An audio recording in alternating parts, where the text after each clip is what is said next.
मरूफ अदाकारा Najiba phase firing के वाकये में जा बहा।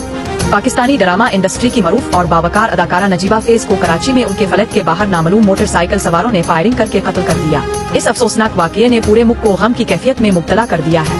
वाकया की तफसीलात। पुलिस के मुताबिक नजीबा फेज रात तकरीबन 9 बजे अपनी रहाइश का डिफेंस फेज 6 के बाहर गाड़ी से उतरकर घर में दाखिल होने वाली थीं कि 2 नामालूम अफराद मोटरसाइकिल पर आए और उन पर 3 फायर किए, जिनमें से 2 गोलियां उनके सीने पर लगे। वो मौका पर ही दम तोड़ गए। पुलिस का कहना है कि जाए वकुआ से खौल बरामद कर लिए गए हैं और सीसीटीवी फुटेज हासिल की जा रही है। मुल्क भर में सोग, साथी फनकारों का इजहार अफसोस। नजीबा फेज की अचानक मौत की खबर ने शोबिस इंडस्ट्री को हिला कर रख दिया। सोशल मीडिया पर नजीबा फेज टॉप ट्रेंड बन गया, जहां मद्दा उनकी मौत पर सदमे का इजहार कर रहे हैं। माहिरा खान, ये सिर्फ एक फनकारा का कत्ल नहीं, रोशनी की एक किरण बुझ गई। नजीबा बावकार, पुरखुलूस और बेहद टैलेंटेड अदाकारा थी। पुलिस तहकीकात जारी, कातिलों की गिरफ्तारी की कोशिश। कराची पुलिस ने कत्ल को टारगेट कलम करार दिया है।